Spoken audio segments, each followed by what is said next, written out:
It's Memorial Day, and World Watch is honoring the memory of those who died in military service to America.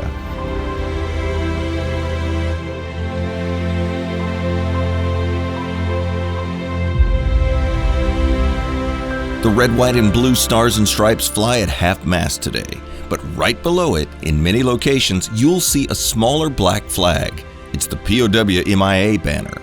That stands for Prisoners of War and Missing in Action. Many families have grown up not knowing what happened to loved ones who were classified as POW or MIA. Through its history, many American prisoners of war have returned home, from World War I and II, the Korean War. In 1973, Operation Homecoming celebrated the return of 591 American POWs from the Vietnam War. But today, the U.S. government believes there's no convincing evidence that there are any more living POWs. But that just means the mission has changed from rescue to recovery, and just as important, to finding answers. That's the work of two government agency labs. The Defense POW MIA Accounting Agency, DPAA, has a facility near Omaha, Nebraska, and one in Hawaii. White-coated detectives strive to identify the remains of soldiers and where, when, and how they died. That information can provide what's often called closure. That's the chance to mentally say goodbye.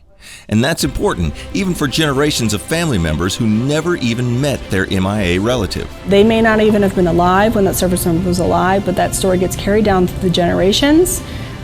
They may have seen on the mantle a picture of that person when they were little and not really understood or known who they were. Forensic anthropologists, medical examiners, and historians work together to identify lost soldiers. It's a race against time since remains buried on battlegrounds around the globe are deteriorating. Thankfully, new DNA technology and techniques are helping with the toughest cases.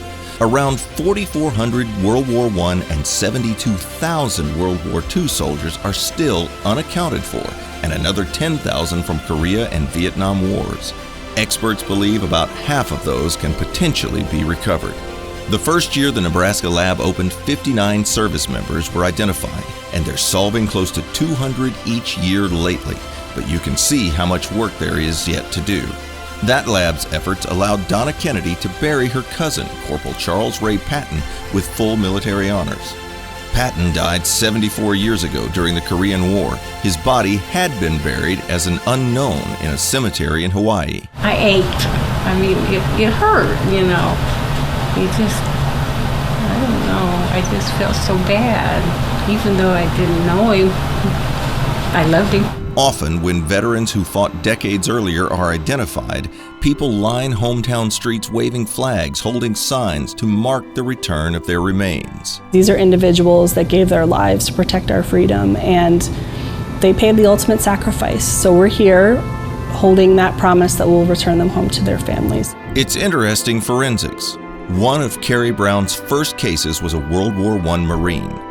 His body had been found in a forest in France, his wallet still in his pocket, bearing the initials GH. It contained a newspaper article that described the planned offensive in which he ultimately died. Before leaving France with the remains, Brown's team went to a local cemetery and learned there were only 2 missing soldiers with the initials GH. Bingo! That soldier is now buried in Arlington National Cemetery, and Brown often visits his grave, an indication of how personal the work can become. Most cases aren't that easy, though, and require poring over historical records and comparing endless lists and locations. Then there are bone parts and objects found, a fragment of a hat, a belt. Having modern-day technology to match DNA against military medical records is a godsend, but experts can still spend months or years matching up bones and waiting on DNA results and other tests.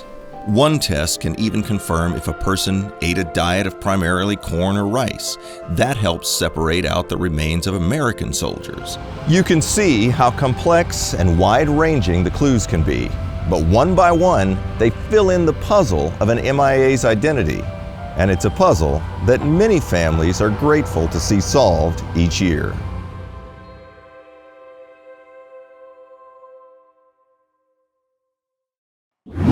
If you like that story, do me a favor, tap the like and subscribe button below. And if you really liked it, check out the full show free for a week. Just head over to worldwatch.news/free video.